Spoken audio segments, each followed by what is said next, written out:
Alright guys, let's go ahead and get started. Take out your notebook, your student planners, and what happened? Take your student planners and mark down work that you've completed this week or that you are turning in today or this week. Luis, did you turn something in this week? Yeah. What'd you turn in?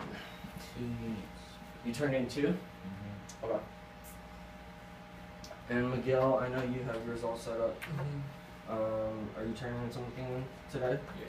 What are you turning in today? World history. World history? Yes. Awesome.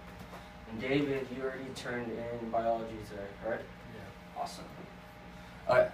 First, Luis, you got a gift card for last month because you turned in 6 units. Good job. Alright.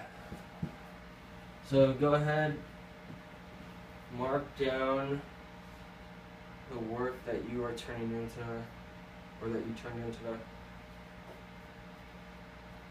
Okay, and then before you guys go, we'll mark down what you guys are planning to turn in next time I see you. Okay? Alright, go ahead, put those away, and then we can just listen for a minute.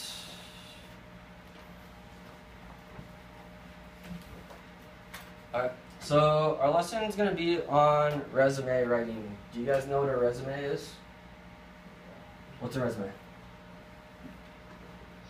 For a job. For a job?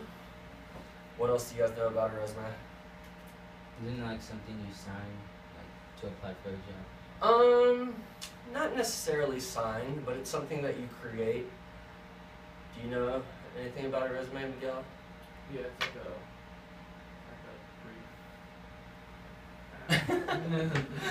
Okay, so it's kind of like a profile of yourself, kind of to market yourself as a good employee, right? Or, so I'll read what this website says. A resume is a brief document that summarizes your education, employment history, and experiences that are relevant to your qualifications for a particular job for which you are applying. Okay?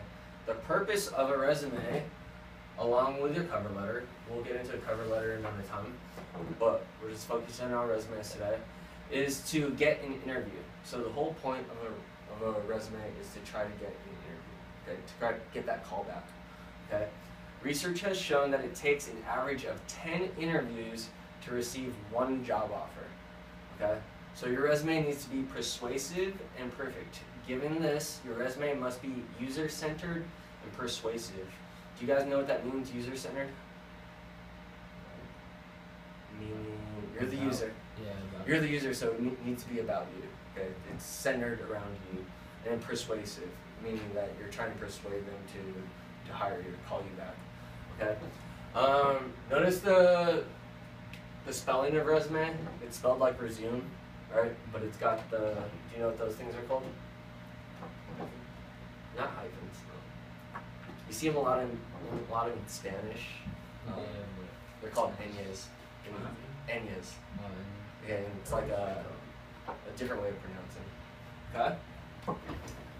Okay, so let me pull something up here. Okay, so I'm going to show you guys. Where is it? Copy of my resume. Okay. Who here has applied for a job before? Have you guys applied for a job yet? No? Okay. Well, eventually you will. And I'll tell you right now, a lot of the jobs that you're first applying for, they're just going to ask for an application, right? Don't necessarily need a resume. But if you attach a resume to an application, you know, what do you think that says to the employer? You want the job, right? That you're professional, that you're taking the extra steps, right? To kind of prove yourself, right? So that's what a resume does. It goes beyond what an application does, okay? It goes beyond what an application does, okay? Let me give you guys a handout.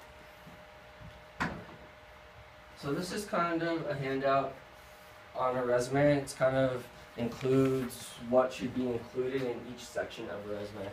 Okay, so I'll show you my resume first. Okay, at the top, it's my name, right?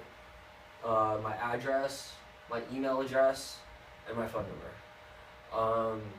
You definitely need to make sure all those things are correct on your thing, right?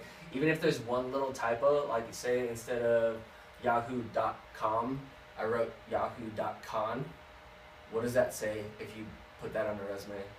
That if you have a typo on your resume? That you just don't care. That you don't care, you didn't proofread it, right? You didn't take that extra time, it's done sloppily, you're not paying attention to detail, right? So you need to make sure that all those things are correct. One thing that you want to keep in mind when doing the resume is your email address, right? Do you guys have an email address right now? What's your email address? Do I have to tell you? If you feel comfortable. So that's fine. 451. So that's fine, okay? Do you guys have an email address? Yeah. What's your email address? Luis.Gonzalez. Oh, good. Okay, so those are professional email addresses. I was thinking like you don't want it to be like baller724, right? Yeah, because that's not professional either, right?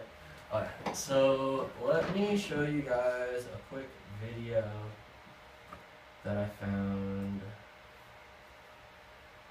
before we move on.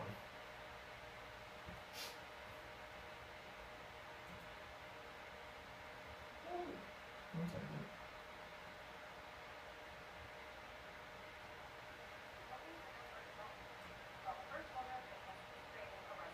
A document that highlights all of your skills and experience in a way that will impress employers.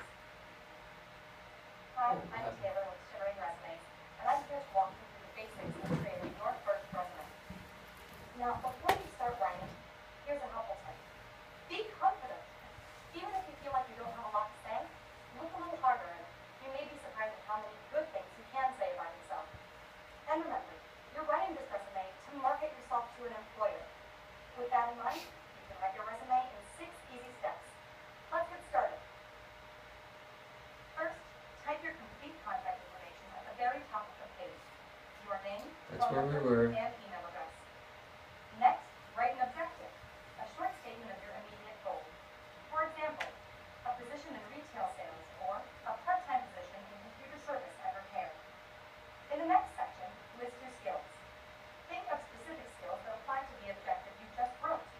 For example, organized and ran successful bake sale that raised $1,000 for school music program, or assisted with upgrading school computers to a new operating system. Make it as concrete as possible. The more specific, the better. After you list your skills, talk about your experience. If you've worked after school, on weekends, or during the summer, let employers know. It doesn't have to be paid work. You can include volunteer experience or tutoring other students. You'll also want to have a section about your education. After a while, grades become less relevant, but now is the time to play them up. Mention a good GPA or good grades in courses related to your objective. Lastly, list your interests. This is another section that generally disappears from your resume after a while, but at this stage, don't hesitate to mention a hobby, skill, or activity that is relevant to the job. That's about all the writing you'll need to do, but looks really do count. This means that your resume should be printed on good quality